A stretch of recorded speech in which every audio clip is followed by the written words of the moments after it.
Good afternoon and welcome to the latest issue of Print21, the weekly video news bulletin for the Australia and New Zealand print industries. This issue is sponsored by Spices, creating solutions together. It's an ever-changing landscape in the print industry.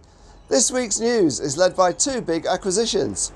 Opus Group has bought Ovato's book printing business, while Melbourne Mailing will be merging into Precision Group. First to the books world, where Opus Group is buying the Ovato book printing business for $8.5 million and also making a further $2.5 million investment in Ovato in the form of a convertible note due to mature in 18 months' time. Opus will keep the book printing business, formerly known of course as Griffin Press, in the current Adelaide location, with the aim to keep all 1890 staff and the equipment. Richard Salark, CEO of Opus, told Print21 it's an excellent facility and complements our book plants at McPherson's and Laguerre well. They all have their specialities, he said. Book manufacturing is returning to Australia partly because of the shipping crisis, and Opus is in an excellent position to give book publishers what they want, says Salark. We aim to drive local manufacturing. Opus actually sources the majority of its paper for its books from local mills, either Maryvale or Tasmania. Opus is owned by Hong Kong-based Left Field Print Group, which 2 months ago pumped $10 million into Ovato in the form of providing a $5.1 million loan and taking over a $4.8 million mortgage. Left Field now owns 14.7% of Ovato. However, Salark told Print21 there's no intention to take over Ovato. Catalogues are not our field. Meanwhile, Melbourne Mailing and Precision Group are joining forces to create a full services marketing agency with offering direct mail, print and graphic design, data analytics and logistics services, which it says will rival Australia's largest providers.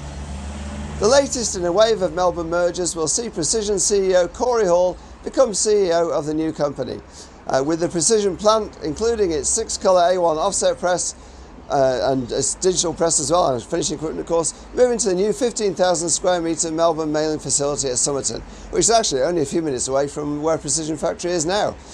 The move will take place between now and the end of the year. Melbourne Mailing CEO Felice Amato will stay with the business, take a more client-facing role. General Manager Sandra Manning will also stay in a more finance-focused role. There is not intended to be any staff reductions amongst what will be a combined workforce of more than 100 employees. CEO Corey Hall, who actually started his print career as an apprentice at Melbourne Mailing, before later founding Precision Group, said, "Coming together will deliver real benefits to customers, as we will be able to utilise each other's skills, knowledge and equipment. Both are profitable businesses. Merging into one will provide a clear growth path." The Print and Visual Communication Association is going into its merger with the Real Media Collective on a strong financial footing, and with membership rising, according to PVCA Vice President Walter Kuhn, speaking on the release of the 2021 financial report.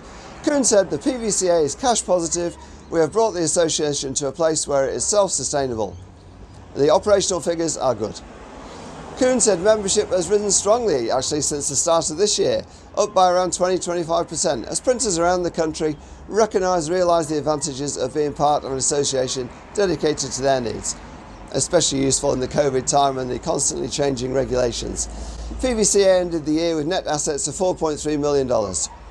Global wide format show Fespa, held in Berlin, saw large crowds coming to the event, which exhibited a huge range of equipment used to produce print, like this bus shelter posted behind me, showing the appetite for the print community for a welcome return to the industry, to industry exhibitions. Go to print21.com.au for a full report on all the leading brands at this Fespa show, with a series of video interviews on the website. Finally, the latest issue of the industry's biggest and best-read trade magazine, Print21, has been arriving on desks of the desks of owners and managers of print businesses across Australia and New Zealand all week. The bumper 92-page May-June issue is a pack print special, with the industry's most comprehensive guide to all that leading exhibitors will have on their booths at the Melbourne Exhibition Centre in just a couple of weeks' time. Essential reading. That's it for the news section of Print21. Thanks to our sponsor Spices, creating solutions together. Go to print21.com.au for all the details on these stories and more. Now though, we turn to Product of the Week. This week sponsored by Stick-On Signs. And one of the products that was shown at Fespa and will be at Pack Print is the Dimens 3D one-pass print and emboss system. Dimens range of European manufactured digital all-in-one eco-friendly digital print and emboss systems brought by Stick-on Science to Australia.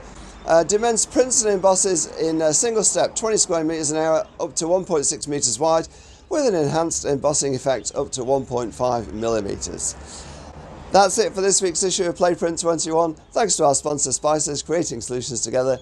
This is me, Wayne Robinson, signing off for Print21.